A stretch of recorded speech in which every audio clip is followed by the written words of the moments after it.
तो स्वागत है आपका एक नए वीडियो में।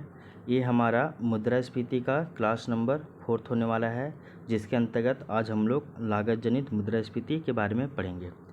जैसा कि आपको पिछली क्लास में बताया गया था कि समग्र मांग और समग्र आपूर्ति के आधार पे जो मुद्रास्फीति है इसको 3 भागों में विभाजित किया जाता है। एक तो है आपका मांग प्रेरित मुद्रास्फीति यानी कि डिमांड पुल इन्फ्लेशन। सेकेंड है आपका लागत जनित मुद्रास्फीति यानी कि कॉस्ट पुश इन्फ्लेशन। और थर्ड है आपका संरचनात्मक मुद्रास्फीति यानी कि इंफ्रास्ट्रक्चरल इन्फ्लेशन। तो ये 3 कंडीशन बनता है या 3 विभाजन होता है मुद्रास्फीति का। वो आपका एग्रीगेट डिमांड और एग्रीगेट सप्लाई के आधार पे हम लोग करते हैं, ठीक है। तो पिछले क्लासेस में हम लोगों ने मांग प्रेरित मुद्रास्फीति क्या होता है, इसके पीछे का कारण क्या है, इसका ग्राफ कैसे बनता है और इसको कंट्रोल करने के लिए गवर्नमेंट क्या प्रयास करता है, वो हम लोग देख चुके हैं। तो आज के क्लास में हम लोग जानेंगे लागत जनित मुद्रास्फीति के बारे में, ठीक है। तो अगर पिछले क्लासेस में हम लोगों ने क्या क्या पढ़ा है एक बार उसको रिकॉल कर ले। तो जैसा कि आपको पहले नंबर क्लास में ही आपको बताया गया था कि मुद्रास्फीति क्या है, मुद्रास्फीति की क्या विशेषता होती है, और साथ ही साथ हम लोग मुद्रास्फीति का जो ग्राफ बनता है AD=AS, इस ग्राफ को भी देखे थे। साथ ही साथ हम लोग जाने कि जो आपका समग्र मांग है और समग्र आपूर्ति के आधार पे 3 तरह का कंडीशन बनता है। एक को हम लोग बोलते हैं मैक्रो इकोनॉमिक स्टेबिलिटी, कहने का अर्थ है जब समग्र मांग समग्र आपूर्ति के बराबर हो तो इसे हम लोग मैक्रो इकोनॉमिक स्टेबिलिटी कहते हैं। और ये जो कंडीशन होता है ये किसी भी अर्थव्यवस्था के लिए बहुत ही अच्छा होता है।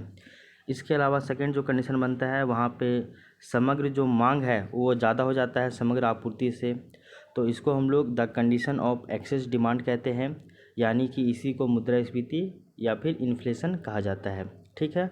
और इसी को हम लोग इन्फ्लेशनरी गैप यानी कि मुद्रास्फीति अंतराल भी कहते हैं, ठीक है। जिसमें भी आपका 2 तरह का कंडीशन बनता है। एक कंडीशन बनता है आपका डिमांड पुल इन्फ्लेशन का और एक कंडीशन बनता है आपका कॉस्ट पुश इन्फ्लेशन का, ठीक है। तो डिमांड पुल इन्फ्लेशन ये क्यों उत्पन्न होता है और कॉस्ट पुश इन्फ्लेशन ये क्यों उत्पन्न होता है, वो अगर हम लोग शॉर्ट में समझना चाहें तो ये कुछ इस प्रकार होगा कि जब समग्र मांग में वृद्धि हो जाती है और आपूर्ति जो है वो आपका कांस्टेंट होता है, तो ऐसे में डिमांड पुल इन्फ्लेशन उत्पन्न होती है। वहीं जब आपका समग्र मांग में देखिए समग्र मांग आपका कांस्टेंट हो जाएगा और जो आपका आपूर्ति है उस आपूर्ति में ही कमी हो जाएगी। और आपूर्ति में कमी क्यों हो रहा है, तो आपका जो उत्पादन लागत है यानी कि जो फैक्टर कॉस्ट है या फिर प्रोडक्शन कॉस्ट की बात कीजिए, अगर इसमें वृद्धि होगा, अगर प्रोडक्शन कॉस्ट में देखें तो हम लोग रेंट, वेजेस और इंटरेस्ट और प्रॉफिट को शामिल करते हैं। और अगर इन चारों में किसी भी तरह का अगर मतलब विचलन हुआ तो ऐसे में जो आपका प्रोडक्शन कॉस्ट है उसमें वृद्धि हो जाएगा। और जब प्रोडक्शन कॉस्ट में वृद्धि हो जाएगा तो आपूर्ति में कमी हो जाएगा और मांग तो आपका नियत है ही। तो ऐसे में जो उत्पन्न होने वाला जो मुद्रास्फीति है इसको हम लोग कॉस्ट पुश इन्फ्लेशन कहते हैं। यहाँ तक हम लोग पिछले क्लासेस में समझ चुके हैं। इसके अलावा अगर एक और कंडीशन देखें जहाँ पे जो आपका समग्र मांग जो वो कम हो जाए समग्र आपूर्ति से, तो ऐसे कंडीशन को हम लोग डिफ्लेशन कहते हैं यानी कि मुद्रा अवस्फीति, ठीक है।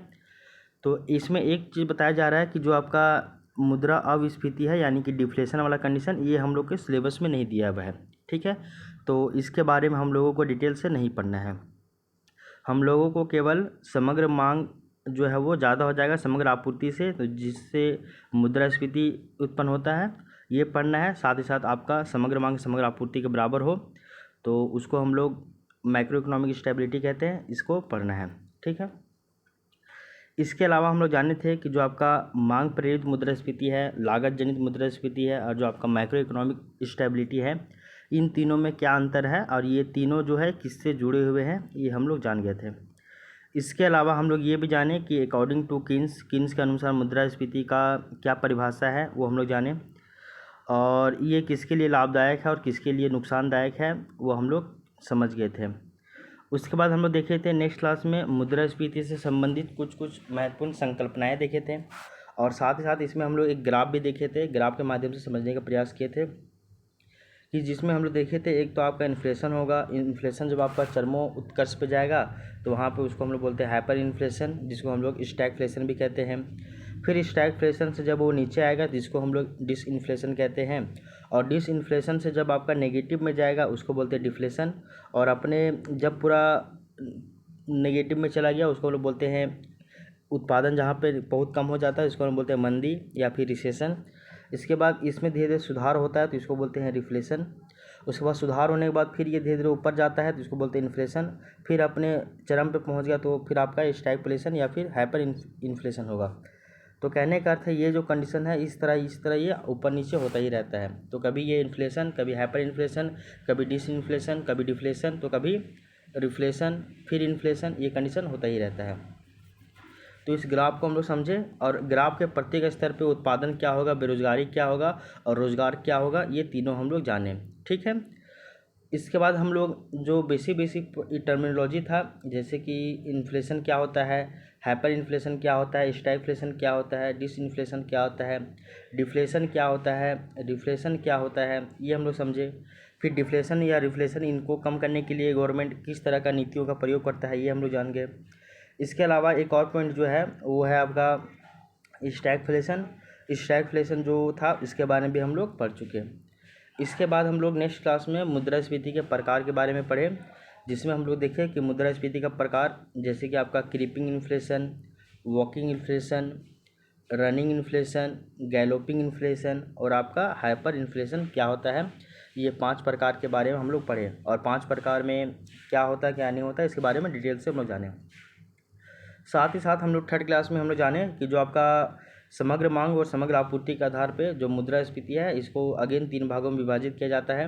एक तो है आपका मांग प्रेरित मुद्रास्फीति यानी कि डिमांड पुल इन्फ्लेशन, इसके बारे में हम लोग पढ़ चुके हैं। सेकेंड है आपका लागत जनित मुद्रास्फीति यानी कि कॉस्ट पुश इन्फ्लेशन, इसके बारे में आज पढ़ेंगे। इसके बाद है थर्ड नंबर में आपका संरचनात्मक मुद्रास्फीति यानी का अर्थ है इसका मतलब स्ट्रक्चरल इन्फ्लेशन, इसके बारे में भी हम लोग आज पढ़ेंगे। ठीक है। तो आज के क्लास में हम लोग लागत जनित मुद्रास्फीति के बारे में पढ़ेंगे। तो स्टार्ट करते हैं आज की क्लास। तो जो आपका लागत जनित मुद्रास्फीति है इसके बारे में देखिए, अगर इसके बारे में बताया जाए तो कुछ इस प्रकार होगा कि हम लोग जानते हैं कि जो आपका कॉस्ट पुश इन्फ्लेशन होता है यानी कि लागत जनित जो आपका मुद्रास्फीति होता है इसका उत्पन्न होने के पीछे एक मेन रीज़न है। वो रीज़न है कि आपका अगर उत्पादन लागत में वृद्धि होगा। उत्पादन लागत कहने का अर्थ है आपका जो फैक्टर कॉस्ट है जिसके अंतर्गत हम लोग रेंट को, जिसके अंतर्गत हम लोग वेजेस, इसके अंतर्गत हम लोग इंटरेस्ट, इसके अंतर्गत हम लोग प्रॉफिट और साथ ही साथ हम लोग यातायात खर्च को भी शामिल करते हैं। ये सभी मिलाकर आपका उत्पादन लागत होता है। और अगर इन सभी में किसी भी तरह का चेंजेस हुआ यानी कि वृद्धि हुआ तो आपका लागत जनित मुद्रास्फीति स्टार्ट हो जाएगा। तो अगर लागत जनित मुद्रास्फीति होगा कहने का अर्थ है आपका उत्पादन लागत में वृद्धि होगा, तो ऐसे में उत्पादन करने में भी वृद्धि होगा, मतलब ज़्यादा पैसा खर्च होगा ना। तो वही चीज़ है कि उत्पादन में जब ज़्यादा पैसा लग रहा है तो वो जो आपका जो प्रोड्यूसर है वो तो चीज़ों को सस्ता दाम में नहीं बेचेगा ना, वो अधिक दाम में बेचेगा। तो ऐसे में उसको मजबूरन जो है गुड्स एंड सर्विसेज का दाम बढ़ाना पड़ जाएगा। ठीक है ना। तो ये मजबूरन उसको गुड्स एंड सर्विसेज का दाम बढ़ाना पड़ जाएगा। तो ऐसे में फिर जो है आपका लागत जनित मुद्रास्फीति उत्पन्न हो जाती है। और ये जो लागत जनित मुद्रास्फीति है ये प्रोड्यूसर साइड से जुड़ा हुआ है। प्रोड्यूसर साइड से कहने का अर्थ है आपका उत्पादक के तरफ से जुड़ा हुआ है। कहने का अर्थ है इसमें उपभोक्ता का कोई भी रोल नहीं है, इसमें रोल किसका है, उत्पादक का रोल है। अगर उत्पादन करने में ज़्यादा पैसा खर्चा हो रहा है तो वो क्या करेगा, वो तो फिर मतलब कि ज़्यादा दाम तो करेगा ही ना गुड्स एंड सर्विसेज का। ठीक है। तो cost push inflation producer side से जुड़ा हुआ है, मांग साइड से नहीं। और क्यों नहीं जुड़ा हुआ, देखो हम लोग जानते हैं कि जो मांग है मांग तो आपका कांस्टेंट है। ठीक है ना। और उपभोक्ता का आय भी जो है वो भी आपका कांस्टेंट है, लेकिन जो उत्पादक का जो उत्पादन खर्च है वो बढ़ गया है। ठीक है ना। तो ऐसे में यहाँ पे जो है वो लागत जनित मुद्रास्फीति में जो समग्र मांग है ये आपका फिर क्या हो जाएगा, ज़्यादा हो जाएगा और आपका समग्र आपूर्ति देखने को मिलता है। मतलब समग्र मांग जो है वो समग्र आपूर्ति से ज़्यादा हो जाएगा। ठीक है ना। और ये क्यों होगा वो इसके पीछे का रीज़न हम लोग देखते हैं। ठीक है। अब देखिए इसमें बताया जा रहा है कि जब अगर इसको लैंग्वेज के फॉर्म में देखें तो देखिए जब उत्पादन लागत में वृद्धि के कारण गुड्स एंड सर्विसेज के प्राइस में भी वृद्धि होता है तो उसे हम लोग लागत जनित मुद्रास्फीति कहते हैं। ये आपको समझा दिया गया है। आगे देखिए, फैक्टर कॉस्ट यानी कि उत्पादन लागत में वृद्धि के कारण जहां एक ओर गुड्स एंड सर्विसेज के मूल्य में भी वृद्धि होती है बट दूसरी ओर उपभोक्ताओं के आय में अनुपातिक वृद्धि नहीं हो पाती है। कहने का अर्थ है, एक ओर तो फैक्टर कॉस्ट में वृद्धि होने के कारण वस्तु और सेवा के प्राइस में तो अप्रत्याशित वृद्धि होती है, लेकिन उसी के समकक्ष जो आपका उपभोक्ता है, उपभोक्ता के आय में अनुपातिक रूप से उतना वृद्धि नहीं हो पाता है। परिणाम स्वरूप सप्लाई में कमी आती है। परिणाम स्वरूप क्या होता है कि जो आपका आपूर्ति है, आपूर्ति में कमी आती है। इस कारण मुद्रास्फीति की समस्या उत्पन्न होती है। यानी कि ऐसे में फिर क्या होता है, मुद्रास्फीति की समस्या यानी कि इन्फ्लेशन का कंडीशन उत्पन्न होता है। मांग आपका नहीं हो रहा है और आपूर्ति भी आपका क्या हो गया है, कम हो गया है। आपको पिछले क्लास में अभी अब आपको स्टार्टिंग में ही समझाया गया था ना, स्टार्टिंग में जो आपको समझाया गया था कि जो आपका कॉस्ट पुश इन्फ्लेशन है, इसमें हम लोग जाने थे कि दो कंडीशन बनता है। एक कंडीशन बनता है कि जब समग्र मांग जो है, मांग बढ़ गया है और आपूर्ति अगर नियत है तो यहाँ पे डिमांड पुल इन्फ्लेशन क्रिएट होता है। ठीक है ना, नहीं समझ रहे आप, इसको देखिए, जो आपका AD ग्रेटर देन AS रहे तो इसमें हमेशा याद रखिएगा कि दो कंडीशन बनता है। एक कंडीशन क्या बनता है कि जो वहाँ पे डिमांड जो है, तो डिमांड अगर बढ़ जाए, ठीक है, और जो आपका आपूर्ति है, आपूर्ति आपका जो है मतलब कि सप्लाई जो है वो आपका कांस्टेंट हो जाए, तो ऐसे में डिमांड पुल इन्फ्लेशन उत्पन्न होता है। वहीं अगर हम लोग सेकंड देखें, अगर अबर होता है, ये पहला कंडीशन बता दिए हैं, ये इसको बोलते हैं जब मांग बढ़ जाएगा और सप्लाई आपका नियत हो जाएगा, तो ऐसे में इसको हम लोग डिमांड पुल इन्फ्लेशन कहते हैं। वहीं एक और कंडीशन बनता है, अबर जो समग्र मांग है यानी कि जो डिमांड है वो क्या हो जाए, नियत हो जाए। ठीक है ना, डिमांड अबर नियत हो गया, ठीक है, और अबर क्या हो गया, आपूर्ति जो है वही कम हो गया, आपूर्ति यानी कि ये आपका सप्लाई है, सप्लाई आपका कम हो गया। तो ऐसे में जो इन्फ्लेशन जनरेट हो रहा है इसको हम लोग बोलते हैं कॉस्ट पुश इन्फ्लेशन यानी कि लागत जनित मुद्रास्फीति। तो मांग बढ़ जाए, आपूर्ति कांस्टेंट हो जाए तो डिमांड पुल इन्फ्लेशन, वहीं मांग कांस्टेंट हो जाए और आपूर्ति कम हो जाए तो आपका कॉस्ट पुश इन्फ्लेशन। अब इसमें आपको दिक्कत नहीं होना चाहिए कि आपका कॉस्ट पुश इन्फ्लेशन में आपूर्ति कम हो जाता है, क्यों कम होता है वो हम लोग जान गए हैं। आगे देखिए, और ऐसे जो आपूर्ति कम हो रहा है तो इसको हम लोग सप्लाई शॉक इन्फ्लेशन कहते हैं, यानी कि सप्लाई शॉक इन्फ्लेशन इसको हम लोग कहते हैं। क्यों कहते हैं वो देखिए, क्यों कहते हैं, क्योंकि फैक्टर कॉस्ट में वृद्धि हुआ, देन उत्पादक जो यानी कि प्रोड्यूसर है उसको मूल्य वृद्धि करने हेतु मजबूर होना पड़ा। मूल्य वृद्धि किसमें, तो गुड्स एंड सर्विसेज के मूल्य में वृद्धि करने के लिए वो मजबूर हो गया। अब देखिए समस्या ये हो गया, मजबूर करता है। जैसे कि अब देखिए जो है आपका उपभोक्ता का आय, डिस्पोजेबल इनकम यानी कि प्रयोज्य आय, जनसंख्या वृद्धि दर, इन सभी में किसी भी तरह का चेंजेस नहीं होता है। देन आपका जो समग्र मांग है वो आपका नियत होता है या फिर अपरिवर्तनशील होता है। किंतु जो आपका फैक्टर कॉस्ट में वृद्धि होने के कारण जो आपका वृद्धि हो जाता है मतलब वस्तुओं के दाम में, और ऐसे में आपका आपूर्ति जो है वो कम हो जाता है। अभी समझाए थे ना, अभी समझाए थे आपका कि AD जो है वो ग्रेटर देन AS से, ऐसे में दो कंडीशन बनता है। एक कंडीशन बनता है आपका मांग बढ़ जाए और आपूर्ति जो है वो आपका, मांग बढ़ जाए और आपूर्ति जो है आपका कांस्टेंट हो, ठीक है। और एक कंडीशन बनता है आपका कि मांग जो है वो कांस्टेंट हो जाए और आपका आपूर्ति कम हो जाए, ठीक है। ये दो कंडीशन हम बताए, ये है आपका कॉस्ट पुश इन्फ्लेशन और ये है आपका डिमांड पुल इन्फ्लेशन। तो इसमें बताया जा रहा है कि ये जो आपका कॉस्ट पुश इन्फ्लेशन है इस वाले में, यानी कि इस वाले में, तो इसमें ये चीज़ बताया जा रहा है कि डिमांड तो यहाँ पे आपका कांस्टेंट हो गया है लेकिन आपूर्ति कम हो गया है।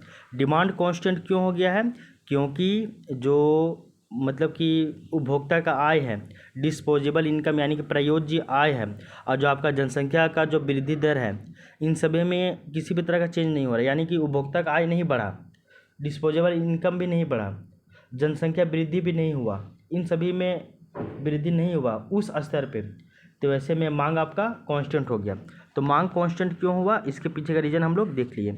अब देखते हैं आपूर्ति कम। तो आपूर्ति कम क्यों हुआ, इसके पीछे का रीज़न ये है कि फैक्टर कॉस्ट में वृद्धि हुआ, तो देन जो प्रोड्यूसर है वो गुड्स एंड सर्विसेज के दाम बढ़ाने में मजबूरन उसको दाम बढ़ाना पड़ गया, और जब वो दाम बढ़ा है तो ऐसे में आपूर्ति जो है वो कम हो गया। आपूर्ति कम क्यों हो रहा है, क्योंकि वो चीज़ों को ज़्यादा उत्पादन कर ही नहीं रहा, ज़्यादा कॉस्ट लग रहा तो कौन उत्पादन करेगा भाई, तो यही सिंपल सी बात है।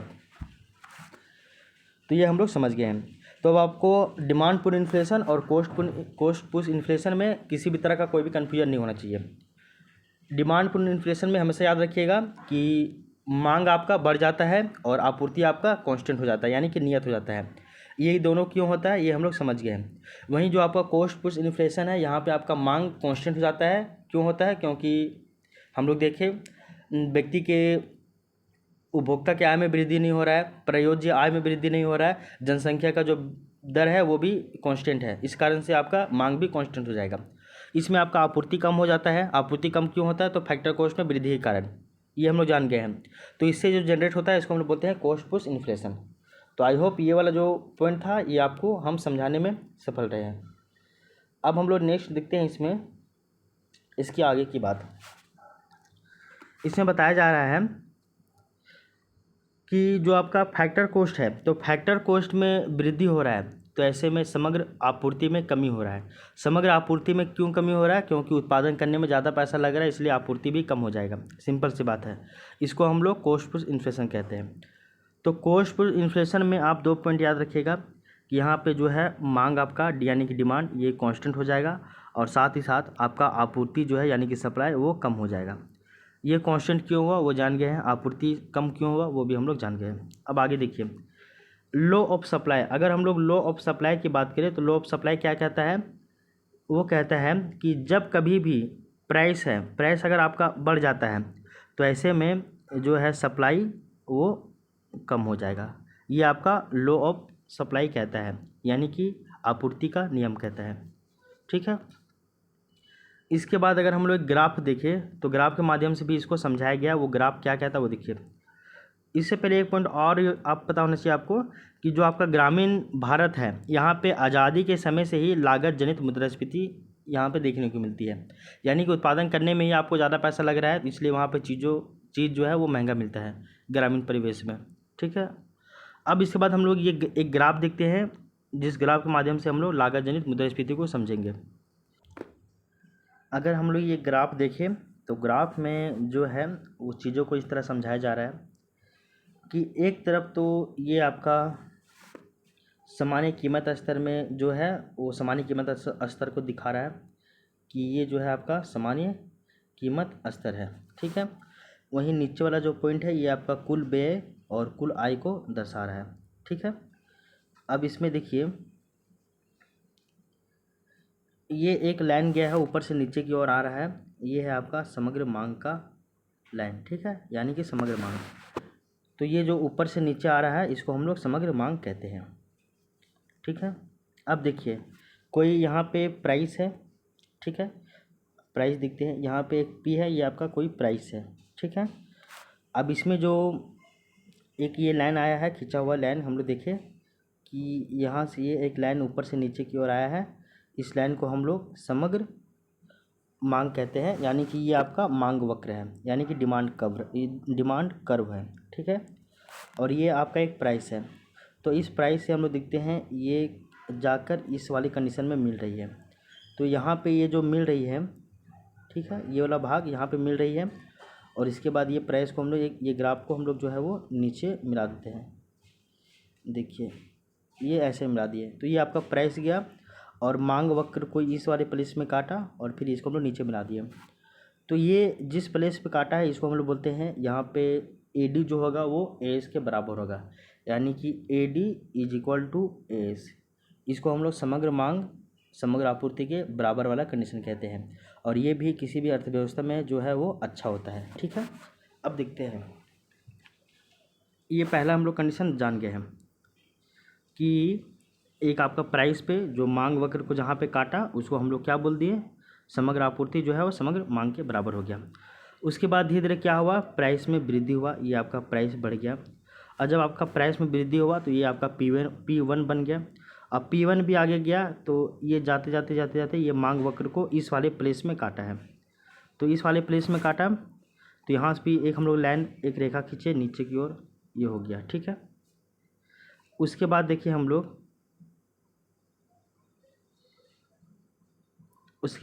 लोग ये जो कंडीशन है इसको हम लोग, ये है आपका समग्र, ये आपका आपूर्ति बढ़ा, सॉरी ये मांग बढ़ा तो ऊपर गए हम लोग, और इस वाले को हम लोग क्या बोलते हैं, यहाँ पे एक लाइन खींचा, मतलब लाइन दोनों को ये कट किया तो इसको हम लोग बोलते हैं समग्र आपूर्ति। इसको समग्र आपूर्ति बोलते हैं और इसको बोलते हैं समग्र आपूर्ति जो है ये 1 हो गया।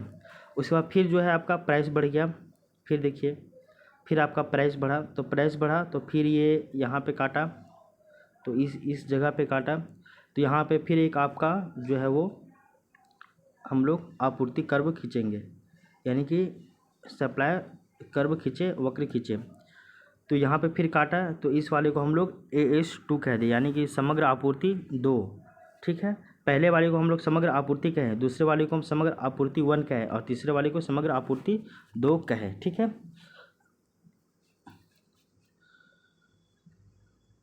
जो नीचे से ऊपर जा रहा है इसको समग्र आपूर्ति कहा गया, यानी कि AS। जो ऊपर से नीचे आ रहा है इसको समग्र मांग कहा जा रहा है, ये आपको पता होना चाहिए।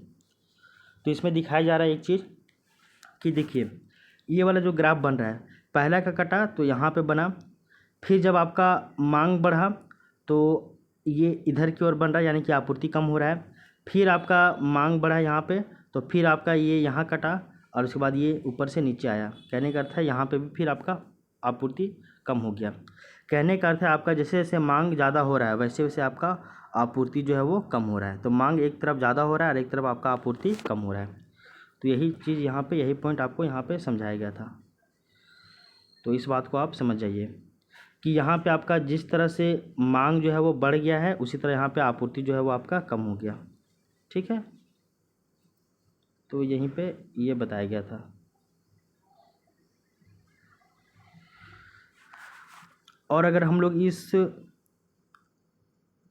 जो ग्राफ है, ग्राफ में जो जो शब्दावली बताया गया उसके बारे में हम लोग समझने का प्रयास करें तो वो देखिए ये वाला जो कंडीशन है, तो इस वाली कंडीशन को बताया जा रहा है जो AD है, यानी कि जो आपका एग्रीगेट डिमांड है, यानी कि जो आपका मांग वक्र है ये लेफ्ट अपवर्ड शिफ्ट होता है। आपको एक कंडीशन बताया गया था, एक है लेफ्ट अपवर्ड शिफ्ट और एक है आपका बैक डाउनवर्ड शिफ्ट, मतलब राइट डाउनवर्ड शिफ्ट ऐसे करके कुछ था आपका, पिछले क्लास में आपको बताया गया था। यहाँ समझिए ना पहले कि ये वाला कंडीशन में जो आपका मांग वक्र है वो लेफ्ट की साइड, लेफ्ट की ओर जो है वो आपका मुड़ गया। तो ऐसे में क्या हो गया, आपका समग्र जो मांग है, समग्र मांग में कमी हो गया। समग्र मांग में कमी क्यों होगा, क्योंकि फैक्टर कॉस्ट में वृद्धि हो गया, ठीक है ना। अब ये समझिए। इसके अलावा देखिए जो आपका यहाँ पे दिखाया जा रहा है समग्र आपूर्ति में कमी होगा ना भाई, समग्र मांग में नहीं। समग्र मांग तो आपका नियत बना हुआ है। ये देखिए ये एक है समग्र मांग, ये आपका समग्र मांग जो है वो नियत बना हुआ है, यानी कि कांस्टेंट है। लेकिन समग्र आपूर्ति में धीरे धीरे ये ऐसे ऐसे जा रहा है तो आपका आपूर्ति में कमी हो रहा है। तो क्यों कमी हो रहा है, क्योंकि प्राइस में वृद्धि हो रहा है, इस कारण से, ठीक है। तो इस मैप में केवल आप ये समझिएगा कि जो आपका समग्र मांग है, ये समग्र मांग जो है वो, जो समग्र मांग का जो वक्र है ये लेफ्ट अपवर्ड शिफ्ट होगा। तो ये लेफ्ट अपवर्ड शिफ्ट क्यों होगा, क्योंकि समग्र मांग में कमी आ गई इसलिए।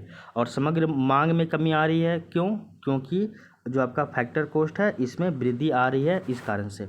अब देखिए यहाँ पे दिखाया जा रहा है जो आपका समग्र मांग है यानी कि एग्रीगेट डिमांड, ये आपका कांस्टेंट है यानी कि नियत है। और जो आपका समग्र आपूर्ति है यानी कि एग्रीगेट सप्लाई, इसमें क्या हो गया, कमी। इसमें क्या हो रहा है भाई, तो कमी हो रहा है। तो ये देखिए कमी हो रहा है, ये आपका कमी हो रहा है। और कमी जब हो रहा है तो इसका परिणाम क्या होगा, तो इसका परिणाम क्या होगा, तो इसका परिणाम होगा कॉस्ट पुश इन्फ्लेशन होगा। तो इसमें बताया जा रहा है ग्राफ में कि जो आपका एग्रीगेट डिमांड है, एग्रीगेट डिमांड का जो वक्र है ये लेफ्ट अपवर्ड शिफ्ट होगा। तो लेफ्ट अपवर्ड शिफ्ट क्यों हो रहा है, क्योंकि समग्र मांग में क्या हो रही है, कमी हो रही है। और समग्र मांग में कमी क्यों हो रही है, क्योंकि जो आपका फैक्टर कॉस्ट है इसमें वृद्धि हो रहा है, पहला कारण, पहला रीजन।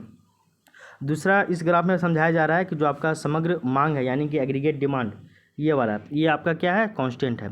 और जो आपका समग्र आपूर्ति है, तो आपूर्ति धीरे धीरे क्या हो रही है, कम हो रही है। आपूर्ति कम क्यों हो रही है, क्योंकि प्राइस में वृद्धि हो रहा है, इस कारण से। तो आपूर्ति जो है वो धीरे धीरे कम हो रहा है, पहले यहाँ बना, फिर यहाँ बना, फिर यहाँ बना, तो आपका आपूर्ति क्या हो गया, कम हो गया। और जो आपका आपूर्ति कम हो रहा है, इस कारण से क्या होगा, आपका कॉस्ट पुश इन्फ्लेशन यानी कि लागत जनित मुद्रास्फीति देखने को मिलेगी। ये पॉइंट हम लोग समझ गए हैं। आगे देखिए, लागत जनित मुद्रास्फीति का मुख्य कारण देखें, तो उसका मुख्य कारण क्या है, तो उसका मुख्य कारण आपका उत्पादन लागत में वृद्धि। क्या है मुख्य कारण, उत्पादन लागत में वृद्धि। अब आगे देखिए, अब जब आपका उत्पादन लागत में वृद्धि होगा तो वस्तुओं के जो है गुड्स एंड सर्विसेज है, इसके प्राइस में भी क्या होगा, वृद्धि होगा, और इससे प्रॉब्लम क्रिएट हो रहा है।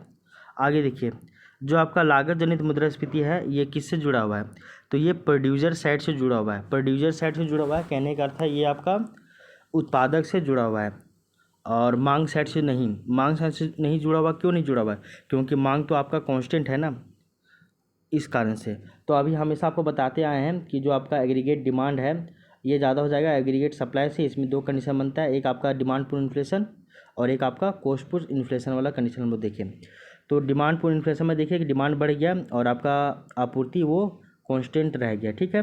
और आपका कॉस्ट पुल इन्फ्लेशन में देखिए कि आपका डिमांड जो है वही आपका कांस्टेंट हो गया और आपूर्ति आपका कम हो गया। तो ये हम लोग देख चुके हैं।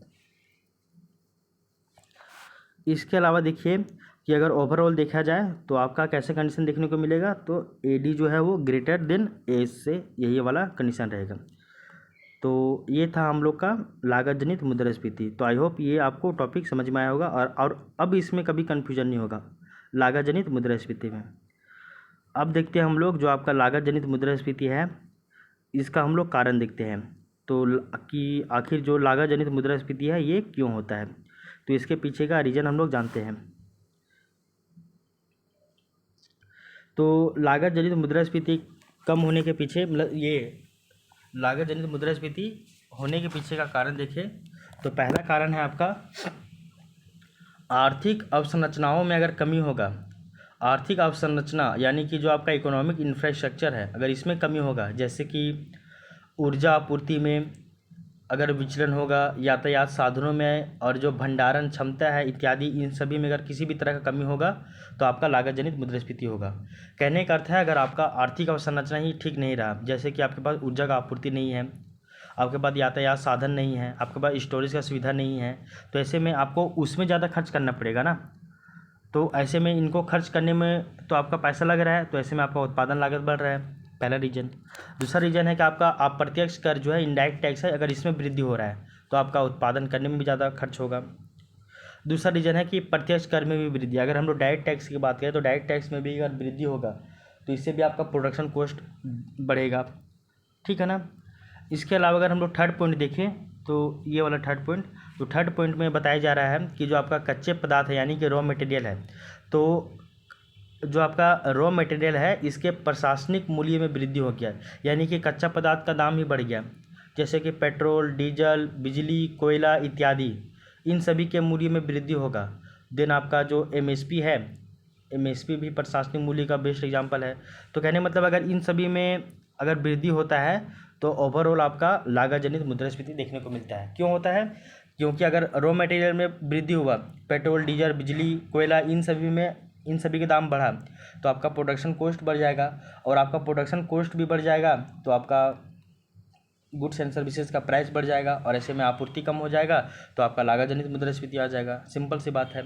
और जो आपका हम लोग एमएसपी की बात करते हैं, एमएसपी जो है वो आपका एक ना प्रशासनिक मूल्य का ये एक बेस्ट एग्जाम्पल है, इसको भी आप याद रखिएगा केवल। इसके अलावा अगर हम लोग थर्ड पॉइंट देखें, तो थर्ड पॉइंट जो बताया जा रहा है कि जो जमाखोरी है, जो व्यावसायिक सामूहिकरण है, जो आपका काला बाजारी है, इन सभी में अगर वृद्धि होगा तो आपका प्रोडक्शन कॉस्ट में वृद्धि होगा। इसके अलावा देखिए जो आपका आपूर्ति प्रबंधन है, आपूर्ति प्रबंधन कहने का अर्थ है आपका सप्लाई चेन मैनेजमेंट। तो सप्लाई चेन मैनेजमेंट में अगर इंटरमीडिएट का यानी कि बिचौलियों की अगर संख्या ज़्यादा बढ़ जाएगा तो बिचौलिए इसमें शामिल हो जाएंगे, तो इसमें भी आपका लागत जनित मुद्रास्फीति का ये देखने को मिलता है। कैसे? जब बिचौलिया लोग आएंगे तो ऐसे में क्या कर देते हैं, ये लोग दाम बढ़ाने के लिए बहुत ये काम करते हैं, अपना लाभ कमाने के लिए लोग क्या कर देंगे, दाम बढ़ाने का प्रयास हमेशा करते रहते हैं ताकि दाम बढ़े तो उनका लाभ ज़्यादा हो। तो ऐसे में जैसे कि कोई चीज़ है, किसी वस्तु का वो लोग स्टॉक कर लिए, भंडार कर लिए, और जब वो चीज़ मार्केट में ख़त्म हो गया तब उसका दाम बढ़ जाएगा, और जब उसका दाम बढ़ेगा तब उसको वो मार्केट में निकालेंगे। तो ये बिचौलिए लोग ये सब काम करते हैं। ये सब कालाबाजारी वगैरह, जमाखोरी वगैरह, ये सभी जो है वो लागत जनित मुद्रास्फीति का कारण बनता है। ठीक है। इसके अलावा अगर हम लोग देखें तो अगर हम लोग बात करें कि जो आपका सप्लाई चेन मैनेजमेंट है, तो सप्लाई चेन मैनेजमेंट में हम लोग इसमें किसको शामिल करते हैं, तो एक आपका उत्पादक यानी कि प्रोड्यूसर को, एक आपका होलसेलर, एक आपका रिटेलर, एक आपका कंज्यूमर। तो कंज्यूमर मतलब आपका उपभोक्ता, होलसेलर मतलब ये खुदरा विक्रेता, और रिटेलर मतलब भी आपका कुछ होता है। अगर इसको हम लोग ऐसे समझे तो ये कुछ ऐसा होगा जैसे कि हम लोग पहला बात किए जो सप्लाई चेन मैनेजमेंट, इसमें कौन कौन मुख्य भूमिका निभाते हैं। एक आपका उत्पादक यानी कि प्रोड्यूसर, एक आपका होलसेलर यानी कि थोक विक्रेता, एक आपका रिटेलर यानी कि खुदरा विक्रेता, और एक आपका उपभोक्ता यानी कि कंज्यूमर। तो उत्पादक, थोक विक्रेता, खुदरा विक्रेता, उपभोक्ता, ये सभी सप्लाई चेन मैनेजमेंट यानी कि आपूर्ति प्रबंधन में मुख्य भूमिका निभाते हैं। ठीक है। इसके अलावा अगर हम लोग नेक्स्ट पॉइंट देखें तो जो आपका है आयात शुल्क, अगर आयात शुल्क में वृद्धि होगा यानी कि कस्टम ड्यूटी में वृद्धि होगा तो ऐसे में विदेशों से जो आयातित जो रॉ मटेरियल है इसके दाम में भी वृद्धि होगा ना। यानी कि जो आपका कस्टम ड्यूटी है, आयात शुल्क, अगर इसमें दाम बढ़ गया, इसमें अगर जो है इसका रेट बढ़ गया तो ऐसे में जो वहाँ से विदेशों से जो हम लोग रॉ मटेरियल मंगा रहे हैं इसके दाम में भी क्या होगी, वृद्धि होगी। और अगर प्रोडक्शन कॉस्ट में ही वृद्धि हो रहा है तो लागत जनित मुद्रास्फीति तो आएगा ही आएगा। ये तो हम लोग बार बार पढ़ ही रहे हैं ना। इसके अलावा अगर हम लोग देखें तो एक है आपका उच्च ब्याज दर, अगर आपका इंटरेस्ट रेट अगर ज़्यादा रहा तो ये भी कारण बनता है। ठीक है। तो उच्च ब्याज दर भी। इसके अलावा अगर हम लोग देखें तो औद्योगिक विकास में कमी होगा या फिर औद्योगिकीकरण होगा, तो इससे भी ये आपका प्रॉब्लम क्रिएट करता है। तो औद्योगिक विकास में यानी कि इंडस्ट्री डेवलपमेंट में आपका कमी होगा या फिर डिसेंट्रलाइजेशन होगा, डिसेंट्रलाइजेशन नहीं, डी इंडस्ट्रियलाइजेशन होगा, यानी कि औद्योगिकीकरण होगा। तो इससे भी आपका जो अवसंरचना यानी कि इंफ्रास्ट्रक्चर है वो आपका ख़राब होगा, और आपका इंफ्रास्ट्रक्चर में ज़्यादा कॉस्ट लग रहा है तो आपका प्रोडक्शन कॉस्ट बढ़ेगा ही बढ़ेगा। ये है। इसके अलावा अगर हम लोग चरम प्राकृतिक घटनाएं की बात करें तो अगर हम लोग चरम प्राकृतिक घटनाएं देखें जैसे कि आपका सूखा यानी कि ड्रॉट, आपका बाढ़ यानी कि फ्लड, आपका भूकंप यानी कि अर्थक्वेक, ये सभी आती है, तो इन सभी के कारण जो आपका प्रोडक्शन कॉस्ट है इसमें भी वृद्धि हो जाती है। इसके अलावा अगर हम लोग और देखें तो जो आपका मानव जनित यानी कि एंथ्रोपोजेनिक जो आपका इंसिडेंट है, घटनाएं हैं, जैसे कि युद्ध, गृह युद्ध, सांप्रदायिक हिंसा, अगर ये सभी भी होता है तो इनसे भी जो है वो आपका जो है प्रोडक्शन कॉस्ट इसमें वृद्धि होता है। इसके अलावा अगर लास्ट हम लोग देखें तो जो आपका उच्च राजस्व है एवं जो राजकोषीय घाटा है, तो उच्च राजस्व या फिर जो राजकोषीय घाटा होता है यानी कि फिस्कल डेफिसिट होता है, तो फिस्कल डेफिसिट के कारण भी जो आपका प्रोडक्शन कॉस्ट है इसमें वृद्धि होता है। सिंपल सी बात है, यहाँ तक समझ गए हैं। इसके बाद अगर हम लोग एक और पॉइंट देखें तो ये नोट करके दिया हुआ है यानी कि इम्पॉर्टेंट है। देखिए आयात आधारित अर्थव्यवस्था, जैसे कि जो डेवलपिंग देश होते हैं, कंट्री होते हैं, वो आयात आधारित होते हैं, और जो आपका डेवलप कंट्री होते हैं वो निर्यात आधारित होते हैं। तो आयात आधारित अर्थव्यवस्था में कॉस्ट पुश इन्फ्लेशन जो है वो पॉजिटिव इम्पैक्ट डालता है, एग्जाम्पल के लिए इंडिया में। ठीक है ना। देखिए कैसे होता है वो देखिए, इंडियन इकोनॉमी में होने वाला उत्पादन एवं वितरण में आयातित वस्तुओं का योगदान इम्पोर्टेंट है। एग्जाम्पल के लिए ऊर्जा आवश्यकता, बिकॉज भारत अपने एनर्जी नीड का 70% जो है वो विदेशों से प्राप्त करता है। देन यदि इंटरनेशनल मार्केट में एनर्जी के प्राइस में विचलन होगा यानी कि एनर्जी का प्राइस बढ़ा तो ऐसे में अगर इंटरनेशनल मार्केट में अगर एनर्जी का प्राइस बढ़ा, देन इंडिया में भी उसका एनर्जी का प्राइस बढ़ जाएगा। देन इससे उत्पादन एवं वितरण प्रक्रिया दोनों ये महंगी हो जाएगी। देन आपका जो समग्र आपूर्ति है इसमें कमी हो जाएगा। ओवरऑल इस कारण इंडिया में कॉस्ट पुश इन्फ्लेशन जो जारी होगा। अब देखिए, जो आपका कॉस्ट पुश इन्फ्लेशन है ये ना यहाँ पे पॉजिटिव इम्पैक्ट नहीं डालता है, बल्कि ये नेगेटिव इम्पैक्ट डालता है। यहाँ पे आपका गलत दिया हुआ है, ये याद रखिएगा। ये है आपका नेगेटिव इम्पैक्ट डालता है, यानी कि नकारात्मक प्रभाव डालता है। ठीक है, यहाँ पे टाइपिंग मिस्टेक हुआ है, यहाँ पे नेगेटिव होगा, पॉजिटिव नहीं होगा। ठीक है ना।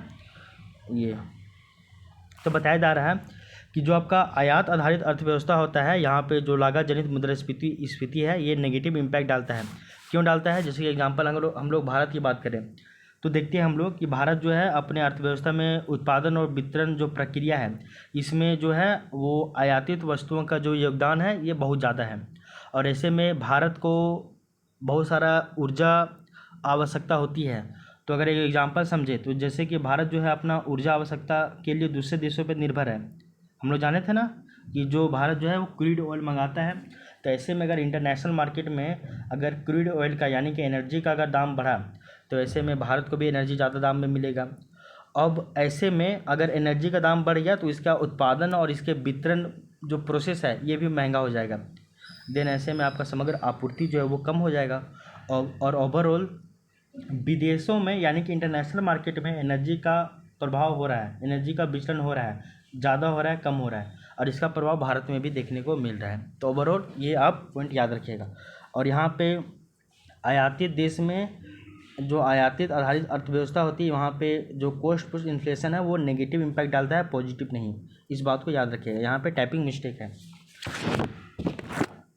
इसके अलावा देखिए अगर हम लोग बात करें तो अब देखते हैं हम लोग संरचनात्मक मुद्रास्फीति। तो यहाँ तक हम लोग जो है वो लागत जनित मुद्रास्फीति को कंप्लीट करके पढ़ चुके हैं।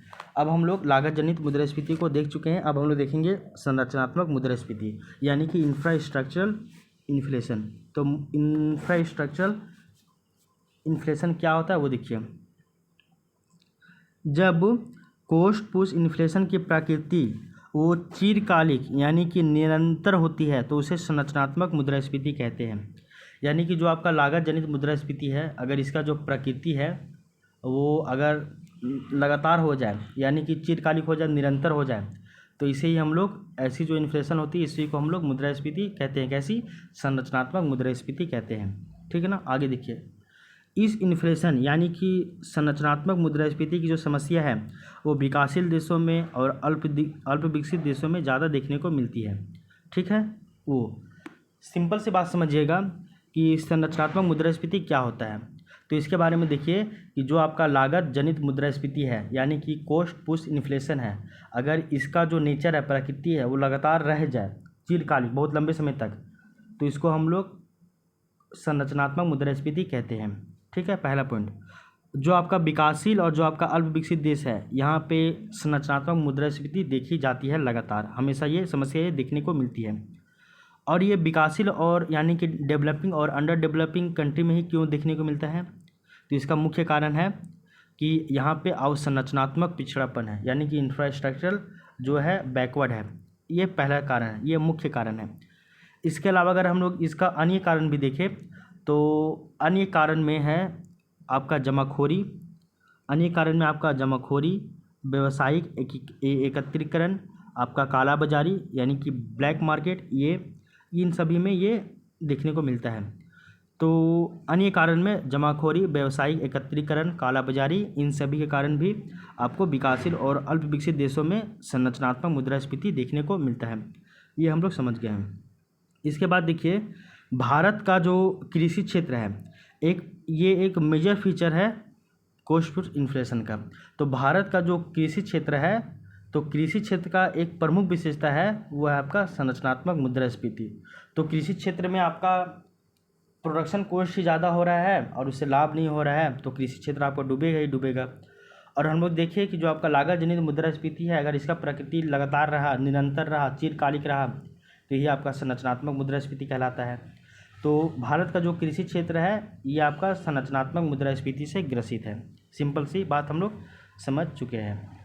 तो इस तरह से हम लोग आज के क्लास में जो है आपका लागत जनित मुद्रास्फीति देखे, लागत जनित मुद्रास्फीति का ग्राफ देखे और साथ ही साथ लागत जनित मुद्रास्फीति क्यों होता है इसके पीछे का कारण जाने।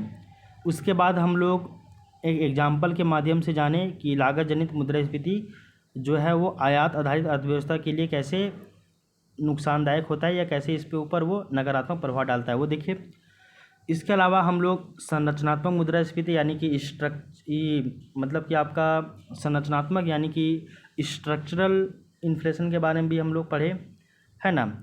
इसके अंतर्गत हम लोग जाने कि ये विकासशील और अल्प विकसित देशों में क्यों पाया जाता है, इसका मुख्य कारण जाने, इसका अन्य कारण जाने, और साथ ही साथ जो भारत का जो एग्रीकल्चर सेक्टर है यानी कि प्राइमरी सेक्टर, ये आपका संरचनात्मक मुद्रास्फीति से ग्रसित है। क्यों ग्रसित है वो भी हम लोग जान गए हैं। तो यहाँ तक ये आपका आज का क्लास रहा। अब हम लोग नेक्स्ट क्लास में मुद्रास्फीति को रोकने के उपाय देखेंगे। अब हम लोग जान गए हैं कि समग्र मांग और समग्र आपूर्ति के आधार पर जो मुद्रास्फीति होती है वो 3 तरह की होती है, demand pull inflation, cost push inflation और आपका इंफ्रास्ट्रक्चरल इन्फ्लेशन। यानी कि इंफ्रास्ट्रक्चरल बोलिए या फिर आप ये संरचनात्मक मुद्रास्फीति की बात कीजिए, ये तीनों हम लोग देख चुके हैं। इनके पीछे का कारण भी हम लोग देख चुके हैं। अब हम लोग मुद्रास्फीति को रोकने का उपाय देखेंगे, जो कि नेक्स्ट क्लास से हम लोग पढ़ेंगे, क्लास नंबर 5 में। ठीक है, तो तब तक के लिए thank you, take care, bye bye, मिलते हैं नेक्स्ट क्लास में।